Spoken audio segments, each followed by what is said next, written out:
उत देवा अवहितम देवा उन्नयथा पुनः। अथर्ववेद का मंत्र है। हम में यदि गिरावट आ जाए, नीचे गिर जाएं, फिसल जाएं, पीछे रह जाएं, उन्नयथा पुनः, फिर से उठने का सामर्थ्य देना भगवान, उठ सकें, आगे बढ़ सकें। मन से न हारें, भले ही मैदान में हार भी जाएं तो मन से न हारें। मन से जो हार गया तो वो सच में हार गया। मैदान में हारा हुआ आदमी अगर मन से नहीं हारा तो ये ध्यान रखना, वो हारा हुआ नहीं होता। मनुष्य की जीत उसके उठने में है, गिरने में नहीं। परिस्थितियां गिरा भी दें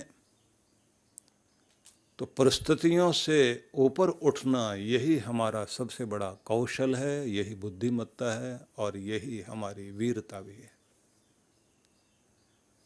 इस बात का गुणगान नहीं होता कि बेचारा देखो कितनी परिस्थितियों में पड़ा रहा। बात यह होती है कि इन परिस्थितियों में उसने जीकर दिखाया और उदाहरण बना। इसलिए तो कीचड़ में जीवन मिला है कमल को, ये उसकी नियति है, किस्मत है। पर बड़ी बात ये, वो कीचड़ में पड़ा नहीं रहा, उठा ऊपर, पानी से भी ऊपर आया और उस जगह आ गया कि जहां उसने उस तालाब को भी शोभायमान कर दिया। जिस स्थान पर जन्म मिला उस स्थान को भी अपने कारण आप सुशोभित कर सकें, उस कुल को भी और अपने संबंधियों को भी। यही है ऊपर उठना। जापान में एक नागोची नाम का कवि हुआ जिसने एक हाइकू कविता का एक रूप, जो 3 पंक्तियों 4 पंक्तियों में पूरी बात कह जाना, तो यह एक स्टाइल है हाइकू कविता का। तो उन्होंने एक कविता लिखी थी जिसको मैं, जापानी में है तो उसका सार बताता हूँ आपको, जिसमें वो कहते हैं कि जब मेरे जीवन की हरियाली सूख जाए और उस पर बैठे हुए परिंदे जो चहचहा रहे थे उड़कर कहीं दूर चले जाएं, जब परिस्थितियां आंधियां बनकर मुझे डरा रही हों, तब तो इतना जरूर करना कि मेरे चेहरे पर वो मुस्कुराहट देना कि मैं उनको देखकर मुस्कुरा सकूं और मैं और आगे बढ़ सकूं। क्योंकि किसी में भी इतनी हिम्मत नहीं होनी चाहिए कि मेरी मुस्कुराहट को छीन ले जाए। बड़ी बात है। मौसम तो बदलेंगे, लेकिन आपकी मस्ती वो बनी रहे, यही तो बड़ी बात है। जो दुख को दुख नहीं माने, मान अपमान में सम रह जाए,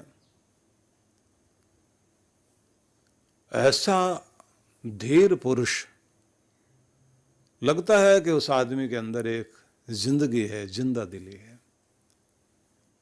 और वही तो प्रेरक लोग होते हैं। समुद्र के अंदर जो प्रकाश स्तंभ बने होते हैं, लाइट हाउस होता है, लाइट फेंकता रहता है, भटकते हुए जहाज़ों को, पानी के जहाज़ों को रोशनी देता है कि इधर किनारा है, यहाँ आ जाओ। तो ऐसे ही वो लोग होते हैं जो प्रकाश स्तंभ बनते हैं, जो लोगों को कहते हैं यहाँ है मंजिल, इधर है किनारा, इधर आओ, भटको नहीं। तो ऐसे आदर्श पुरुष समाज में हुआ करते हैं। और किसी भी फील्ड में कोई भी आदमी आदर्श बन सकता है। और वो इसलिए नहीं कि लोग हमारा मान सम्मान करें, हमें ये कहें कि बड़ा महान व्यक्ति है। नहीं, अपनी महानता का आनंद लेना है। और अपने आनंद में जब आदमी रहता है वही उसकी महानता, वही उसकी ऊंचाई होती है जो दूसरों को प्रेरित करती है। या कहना चाहिए खरबूजे को देखकर खरबूजा रंग बदलता है, तो ऐसे लोग जो है वो रंग देते हैं समाज को। इसलिए हम लोग ये सुनते थे महान पुरुषों से कि हर किसी को भगवान ने अपना प्रचारक बनाया और अपना सेवक बनाया और अपना भक्त बनाया, कि धर्म का प्रचार कर, सेवा कर। रोजी रोटी कमाने का ढंग कोई भी हो तुम्हारे पास, लेकिन जैसे ये पूरी पृथ्वी के सारे पेड़ पौधे उस भगवान का गुणगान कर रहे हैं। वेदों में एक मंत्र भी है, यस्य मे हिमवंतो महित्वा यस्य समुद्रम रसे आसाहाव। कि देखो तो सही, ये पर्वत जो बर्फीले हैं ये गुणगान कर रहे हैं, महिमा का गुणगान कर रहे हैं, स्तुति कर रहे हैं, तारीफ कर रहे हैं ऊंची चोटियों से कि हमारी ऊंचाई किसके कारण, जिसने बनाया उसके कारण। यस्य मे हिमवंतो महित्वा, हिमवंत हिमालय पर्वत, ऊंचे ऊंचे बर्फीले पहाड़ जिसकी महिमा को कह रहे हैं, स्तुति कर रहे हैं वो भी। यस्य समुद्रम रसया सहाव, और ये समुद्र भी गरजते हुए लहरों के साथ ये भी तो स्तुति कर रहे हैं। यस्य माँ प्रदिशो यस्य बाहो, और पूरे प्रदेश दूर दूर तक फैली हुई हरियाली, वहाँ का यस्य बाहो, भुजा उठा उठा कर जिसकी महिमा कहते हैं। मतलब वो जो हिलते हैं, लहराते हैं, वो लहरा करके कह रहे हैं हम उसके हैं जिसने हमें बनाया है। वो मालिक एक ही है, कस्मई देवाय हविषा विदेन। उसी सुख स्वरूप परमेश्वर का समर्पण के द्वारा तुम गुणगान करो, हम गुणगान करें, ऐसा भाव है। तो मतलब यही है कि भगवान की महिमा का तो गुणगान जड़ चेतन सब कर रहे हैं, एक मनुष्य ही भूल गया, उसको थैंक्स कहना भी भूल जाता है। और कमाल ये है कि हम सबको समझाते हैं, छोटे बच्चों को कहते हैं तुम्हारा रुमाल गिर गया था, तुम्हारा हैंकी नीचे गिरा, जिसने उठा के दिया उसको तुमने थैंक्स नहीं कहा, तो तुम्हें मैनर्स नहीं है, शिष्टाचार नहीं है। तो बच्चा पलट के कहे जिस परमात्मा ने तुम्हें जन्म दिया है, घर परिवार दिया है, तुमने थैंक्स किया, तुम्हें मैनर्स नहीं है। बच्चों को तो सिखा रहे हैं, लेकिन हमको भी तो शिष्टाचार नहीं आता। हम इतने अशिष्ट हैं, जिसका दिया लिया सब कुछ जिसका हमारे पास है, उसी को थैंक्स करने नहीं जाते। इसलिए मंदिर में आप जाएं हाथ जोड़ने के लिए, तो वहाँ जाने का मतलब ये है कि हम थैंक्स करने के लिए आए। ये सांसें चल रही हैं, ये जिंदगी चल रही है, लाखों से अच्छी हालत में हम हैं। तेरा धन्यवाद है भगवान। तो थैंक्स करना सीख जाएं, ये बड़ी बात है ना। तो इसलिए महान पुरुष लोग यही तो समझाते रहे हैं कि तुम प्रचारक बन जाओ, सेवक बन जाओ, सेवा करने वाले बनो। और सेवक भी कैसे बनना है? बोले पहले स्वयं सेवक बनो, पहले तो खुद की सेवा करने वाले बनो। खुद की सेवा वाले कौन होते हैं? जो अपना काम खुद करते हैं, दूसरों पर डिपेंड नहीं करते। तो शुरुआत से ही बच्चों को सिखाना शुरू करो ना। अपने छोटे से बच्चे को जब आप डाइनिंग टेबल पर बैठाते हैं तो उसको कहो कि ये प्रातराश करने का समय हुआ। मतलब आप सुबह का नाश्ता करने लगे हैं। इसको जो ब्रेकफास्ट कहते हैं ना, फास्ट को ब्रेक करना, वही मतलब है। फास्ट था सारी रात का, तो उसे ब्रेक करने के लिए आप जो है ना ब्रेकफास्ट बोलते हैं ये लोग। हमारे यहाँ जो है उसके लिए है प्रातराश करना, प्रभात का जो भोजन किया जाता, खाया जाता है। उर्दू वाले उसको नाश्ता कहते हैं। नोश फरमाया आपने, तो उनके बोलने का ढंग वही है। तो विषय न बदले। तो बच्चे को क्या कहना है आपने कि अपनी थाली अपनी प्लेट लेकर आओ, और अच्छा हो कि हमको भी सर्व करो और तुम भी अपना डालो। और फिर खाने के बाद इस बात का ध्यान रखना है कि उतना ही लो थाली में कि बाकी ना जाए नाली में।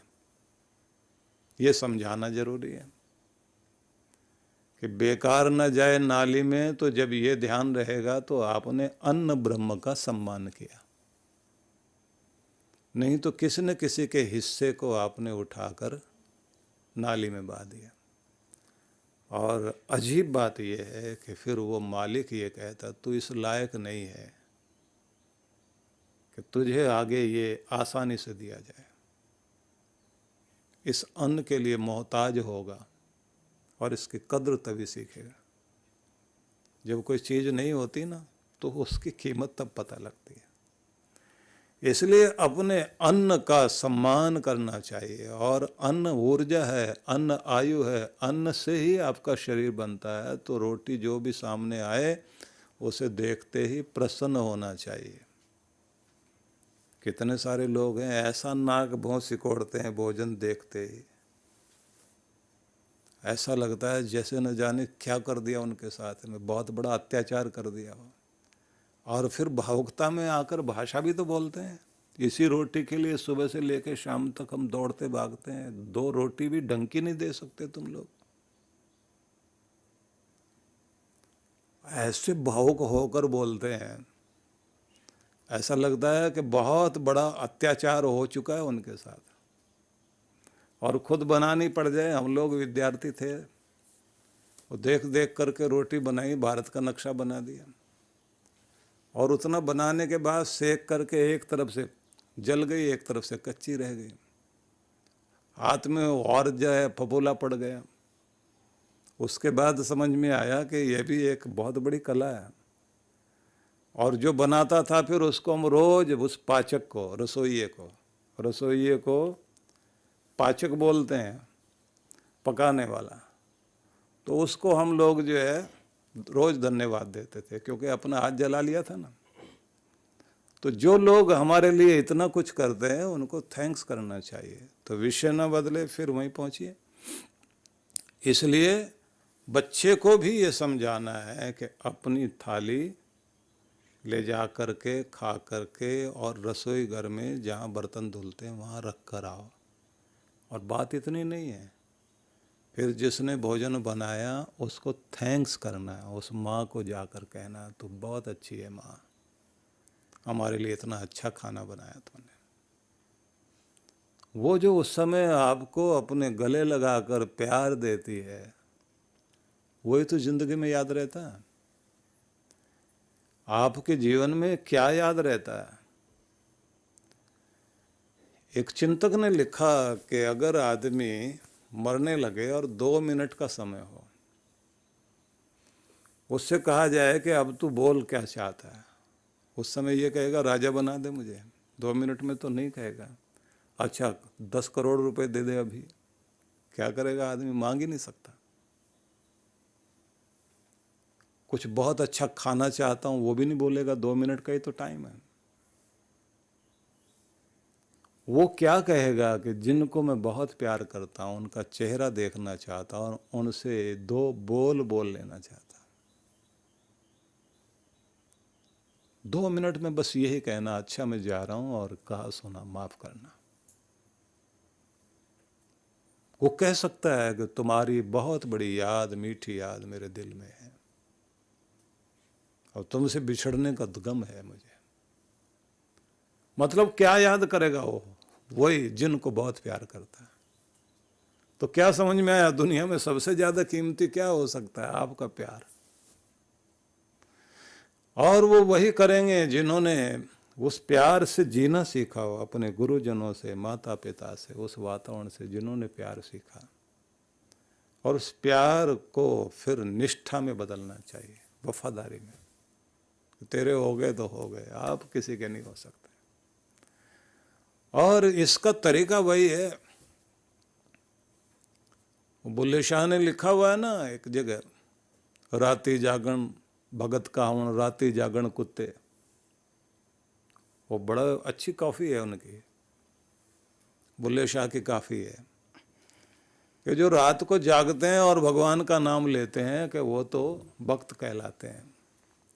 लेकिन उन भक्तों को भी तो देखो जो कुत्ते हैं, सारी रात जागते हैं, पहरा देते हैं और मालिक के दर के आसपास रहते हैं। 2 टुकड़ों के ऊपर पूरी जिंदगी बिता दी उन्होंने, और मालिक भी तो ऐसा रोज डंडा मार के भगाता है, उसके बाद में फिर घूम फिर के वहीं आके बैठ जाते हैं कि तेरा दर नहीं छोड़ना।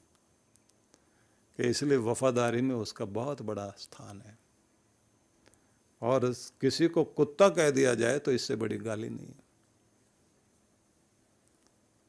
कहता है उठ बुल्लिया रूठा यार मनाइए, ये तो बाजी ले गए कुत्ते, कि तेरा भी मालिक तुझसे रूठा हुआ है, देख कुत्ते बाजी ले गए हैं और तू भक्त कहलाता, तू पीछे रह गया। तो इसलिए किसी के प्रति प्रेम होना और प्रेम को फिर उस वफादारी में बदल देना कि पूरी दुनिया इधर से उधर हो, वो चाहे मारे या फिर प्यार करे, कैसे भी रखे, जिसके हो गए फिर नहीं बदल सकते। ये प्यार की वह स्थिति है, पराकाष्ठा जिसे बोलते हैं, यही बदलती है निष्ठा में। और बिना निष्ठा के किसी ने कुछ पाया नहीं। और वाणी में शब्द जो पढ़े जाते हैं उसमें भी एक जगह भाव यही आता है कि जिसको तू प्यार करता है उसे तू चुनता है, और जिसे प्यार करता है उसे नाम जपने का अधिकार देता है, और जिसको नाम जपने का अधिकार देता है उसके अंदर श्रद्धा भी तू ही पैदा करता है कि मालिक ये तेरा ही कमाल है कि तू श्रद्धा लाता है।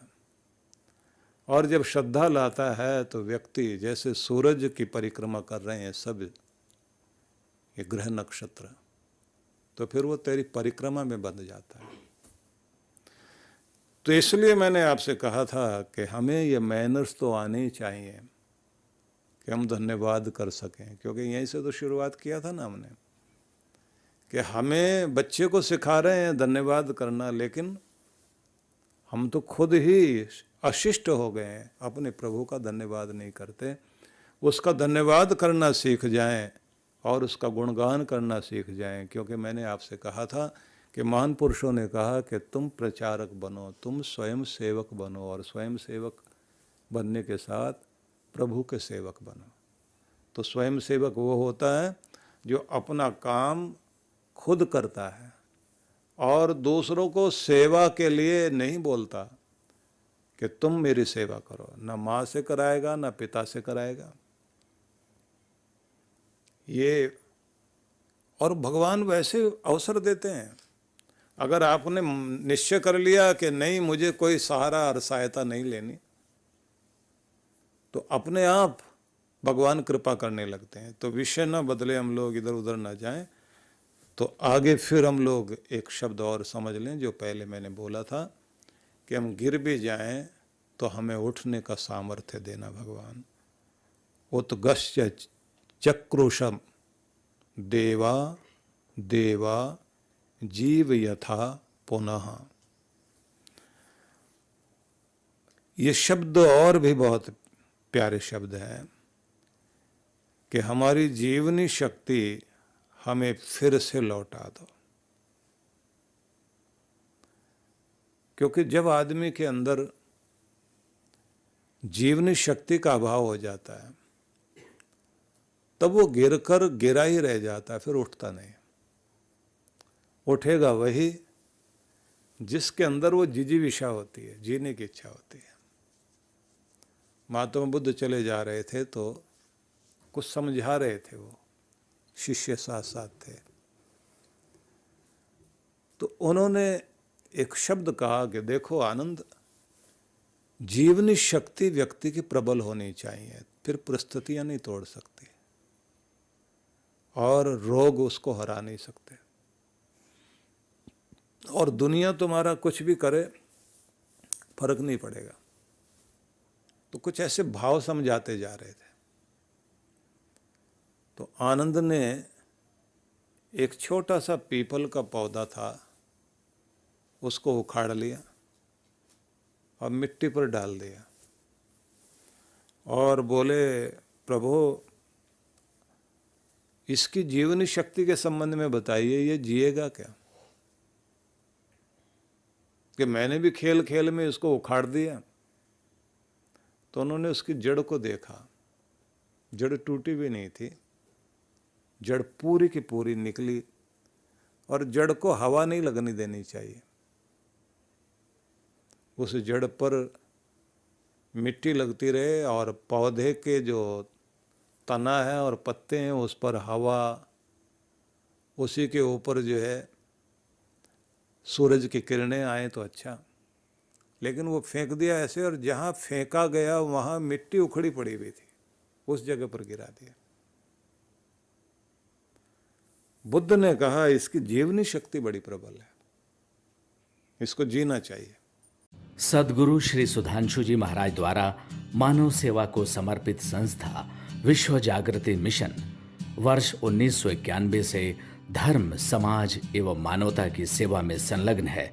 यह संस्था 90 मंडलों, सेवा केंद्रों के माध्यम से न केवल भारत अपितु देश के बाहर अनेक देशों में सेवा के कार्य कर रही है।